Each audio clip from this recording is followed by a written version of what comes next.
Príjemný dobrý večer všetkým slúchačom našho internetového rádia Rusin FM a tak samo i všetkým vám, ktorí nás najprv pozeráte na YouTube kanáli Sme Rusiny. I vítam vás kolo slúchania ďalšieho vydania relácií na kus histórii, aká vynikla v spolupráci Historičnej komisii Okrúhleho stola Rusinius Slovenska a našho rádia Rusin FM s cieľom propagovať a popularizovať rusinskú históriu. V minulých relácii sme sa venovali tomu, čom vlastne Podkarpatská Rusia pripojila ku Československu po Prvej svetovej vojni. No a na to bude nadviazovať i naša dnešná relácia s našim vzácnym hosťom, pánom profesorom Petrom Švorcom z Priašivskej univerzity v Priašovi, ktorého už srdečne vítam v našej relácii. Vitajte. Ďakujem pekne. Tak vy ste nám minulým dieli pojasnili vlastne toto alternatív pripojenia sa Podkarpatskej Rusy, jak mala a nakoniec čomu zvíťazila to tá československá alternatíva. No tu je dôležité spomňanutý september 1919, koli na mírovej konferencii v Paríži to už bolo aj medzinárodné potvrdenie, že sa Podkarpatská Rus stane súčasťou Československa. Tak môžete o tým poistiť, že jak k tomu došlo. No, v podstate môžem začať tým, že ten prvý polrok 1919 počas rokovania Parížskej mierovej konferencie a jej pokračovaním potom v časti Saint-Germain sa debatovalo v tých najvyšších politických miestach dohodových mocností a mierovej konferencie aj o osude Rusínov. Československo bolo akceptované ako nástupnický štát. Samozrejme, boli tu rôzne otázky, napríklad aj zo strany Američanov, či ten budúci československý štát bude životaschopný.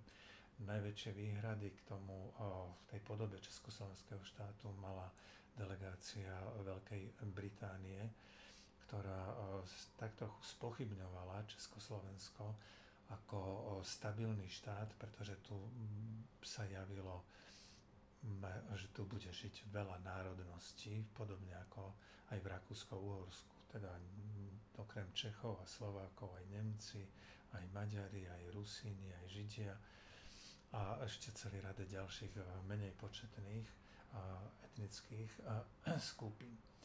V každom prípade sa ale ukazovalo, že dohodové mocnosti sa predsa len dohodnú na tom, aby Podkarpatská Rus bola súčasťou Československa, čo sa potom po ustálení tých pomerov v Strednej Európe, po odchode Červenej armády Maďarskej republiky rád z územia Československa začalo aj dariť.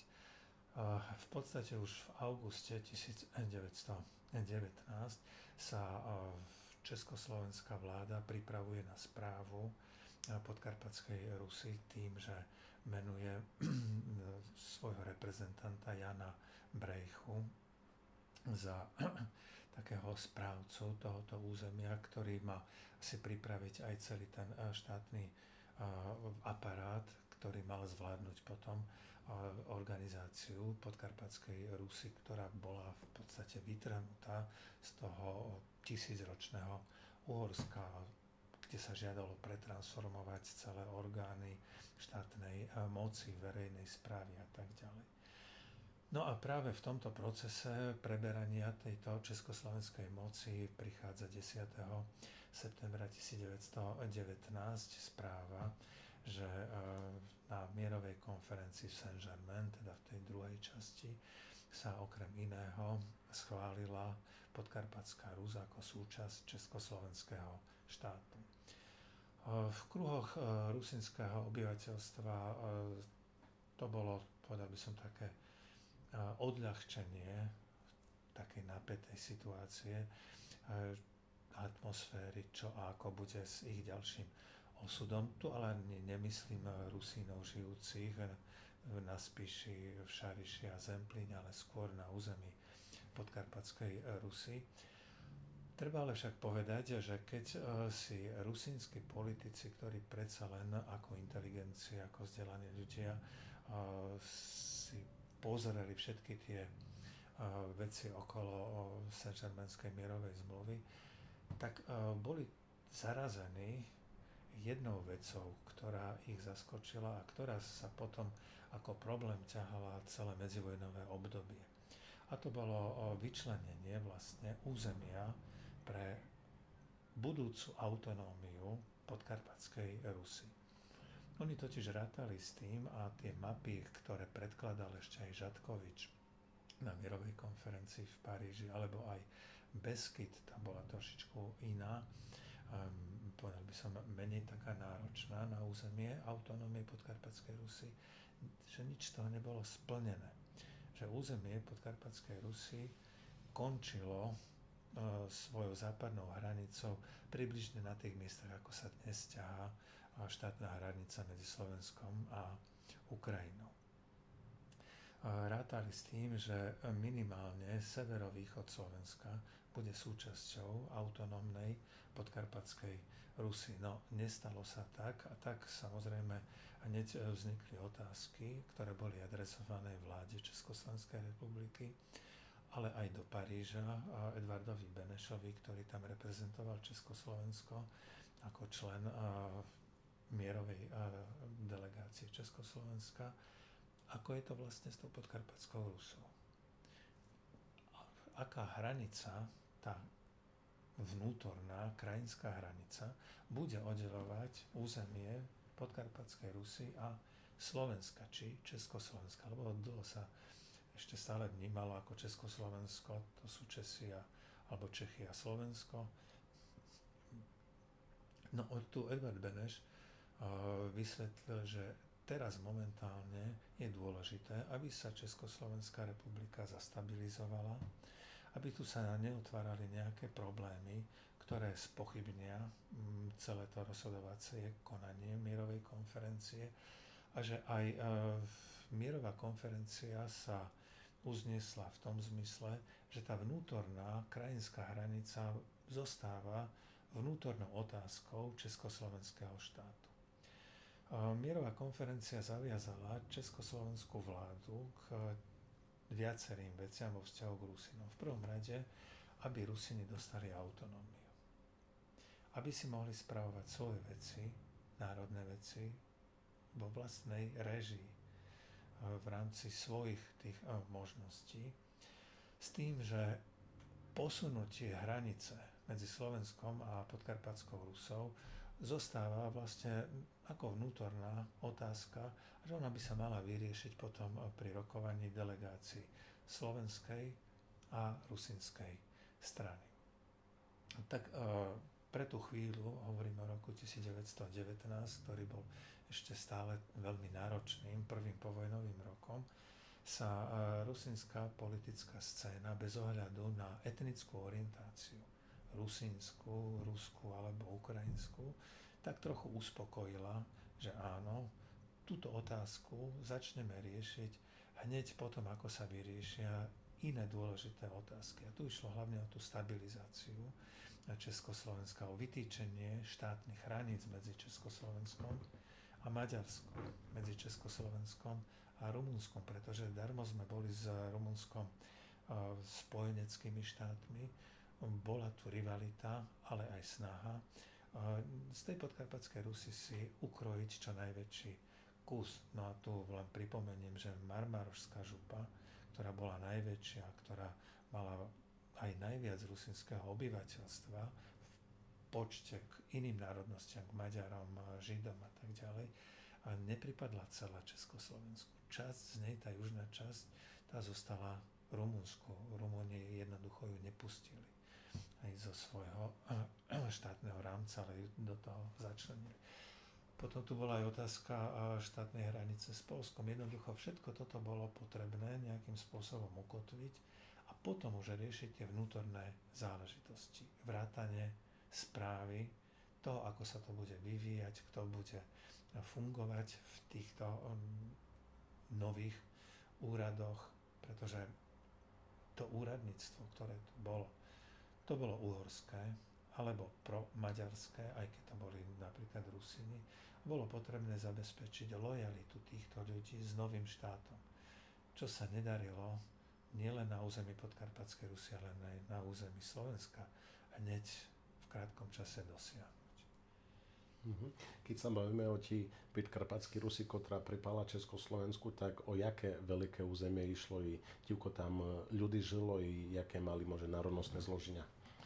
No, čo sa týka územia, teda toho, ktoré pripadlo ako autonómne územie Podkarpatskej Rusy, tak sa jednalo niečo viac ako 12 000 kilometrov štvorcových. Je to aj dostatočne veľké, aj neveľké územie, ak by sme mali byť celkom objektívni. Čo sa týka zloženia, národnostného zloženia, tak tu treba mať na pamäti, že naozaj väčšinové obyvateľstvo tu bolo obyvateľstvo rusínske.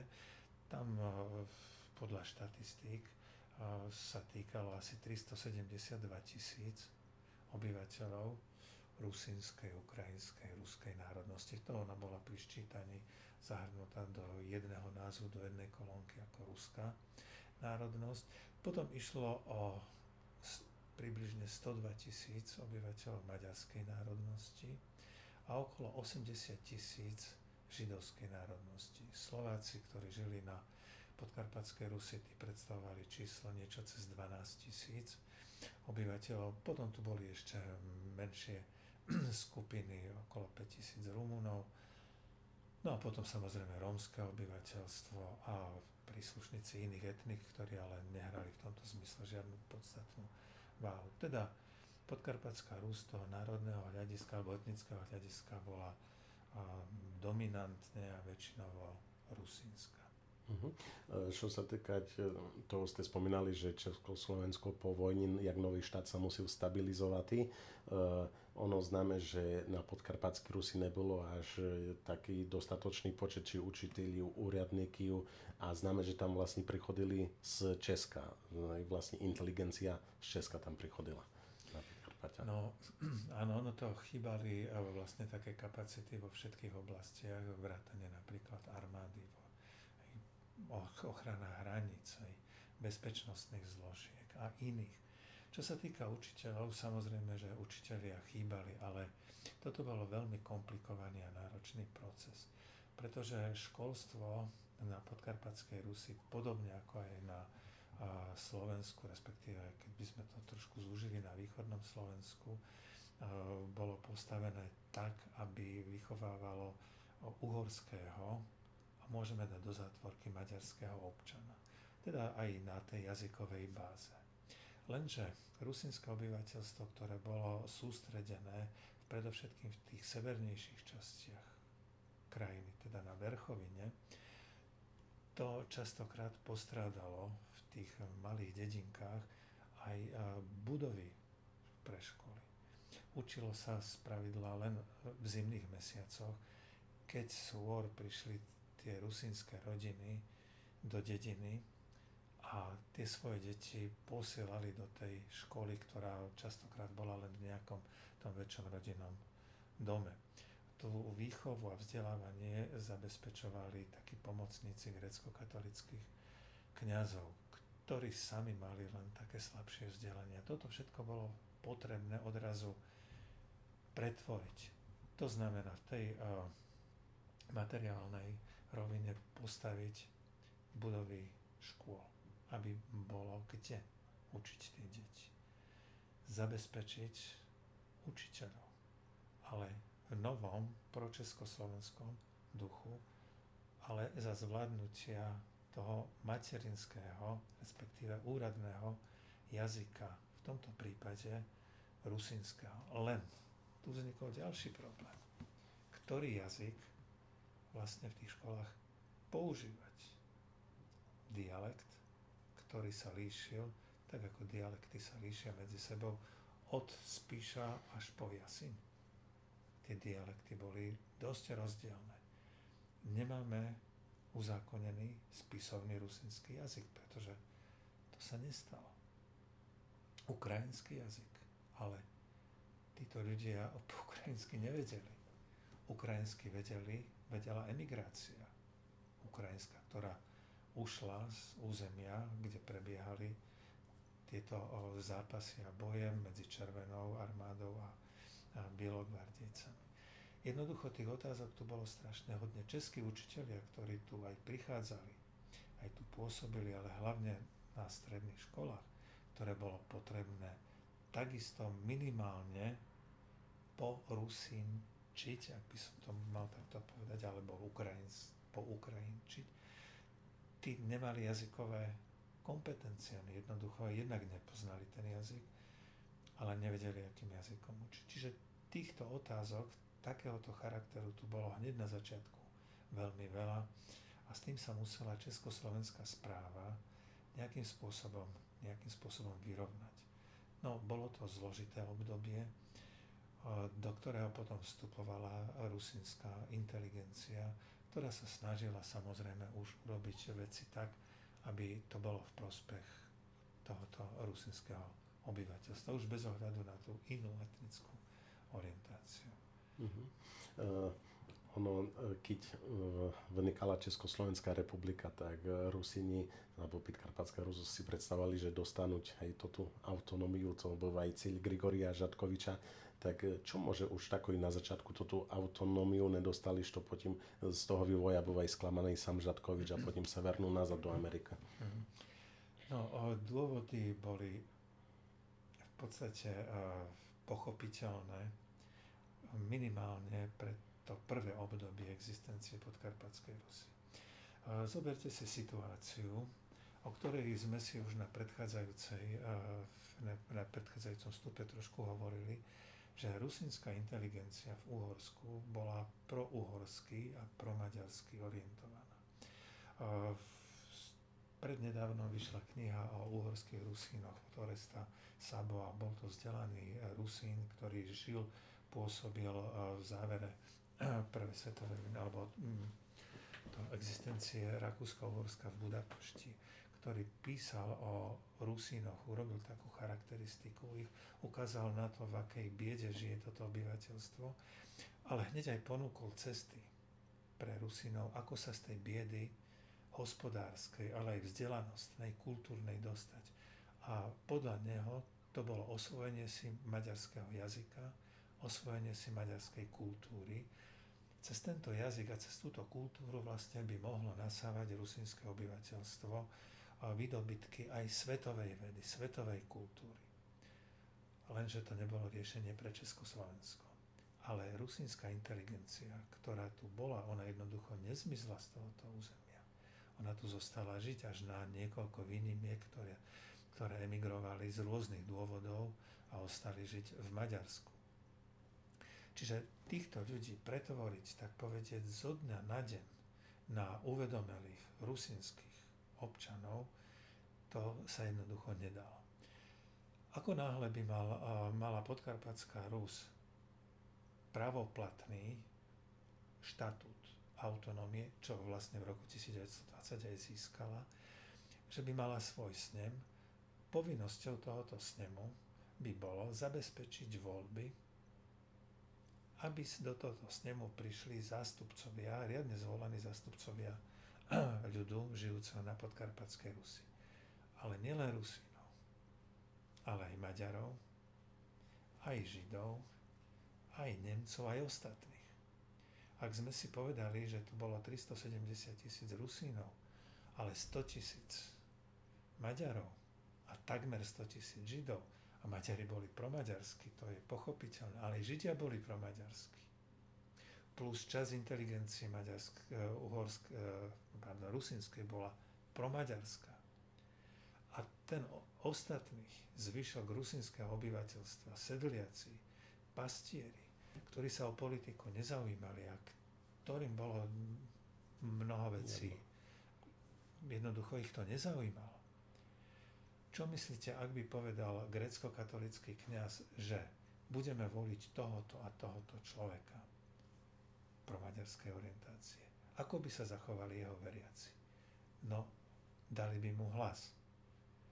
Ale snem Podkarpatskej Rusy by mal potom reálne kompetencie, zakotvené v ústave, povedať, že žiaľ Bohu, my nie sme spokojní s Československom a chceme sa vrátiť do zväzku s Maďarskom. Československo by mohlo zareagovať vojensky silou, čo by ale v očiach demokratickej verejnosti sveta neobstálo. Čiže bolo potrebné jednoducho vytvoriť také podmienky na tomto území, aby Rusíni získali vzdelanie, aspoň to základné a možno stredné, aby boli, tak povediac, v úvodzovkách, poviem to, plnohodnotnými občanmi Československa, nielen v zmysle ústavy, ale reálne v praxi, aby chceli zostať v Československu, aby tu neboli tie odstredivé tendencie. Čiže československá vláda, ktorá si uvedomovala toto riziko, ale to bolo napríklad aj vo vzťahu k autonómii na Slovensku. To bol ten istý dôvod, prečo sa autonómia nerealizovala až v 1938 roku, že by nenastala takáto veľmi zlá situácia z hľadiska ďalšej podoby a existencie Československého štátu. Čiže toto bol hlavný dôvod, prečo sa odkladala táto autonómia. No a treba povedať, že ten výsledok toho, povedal by som, obrodného procesu sa začal prejavovať viac menej až v 30. rokoch. Tu už by som mohol povedať na základe aj tých výskumov, poznatkov, že tam už mohla pražská vláda urobiť také reálne kroky k tomu, aby sa tá autonómia začala naozaj naplňať. Pretože predsa len tie snahy Rusínov, vzdelaných Rusínov, boli riadiť si tú našu krajinu, autonómnu krajinu, vlastnými silami, aby to nebol zas kto si z Prahy, ktorý nám bude diktovať a hovoriť do všetkého. Takže to bola legitímna snaha. Len tá legitímna snaha v roku 1919 a na začiatku 20. rokov ohrozovala Československo. Takže z tohoto dôvodu tu sa odsúvala autonómia, jej zavedenie do života na neskoršiu vhodnú príležitosť. Ďakujeme krásne našemu dnešnému hostovi, pánovi profesorovi Petrovi Švorcovi z Priašivskej univerzity v Priašovi, že ste nám pojasnili vlastne ten stav na podkarpatskej Rusi, aký bol po Prvej svetovej vojne a v tých prvých rokoch, kedy sa pripojila k Československu. Ďakujeme krásne. Ďakujeme aj za pozornosť. No i my sa kolo sluchania ďalšieho vedania relácií Na kus histórii čujeme u seredu o týždeň.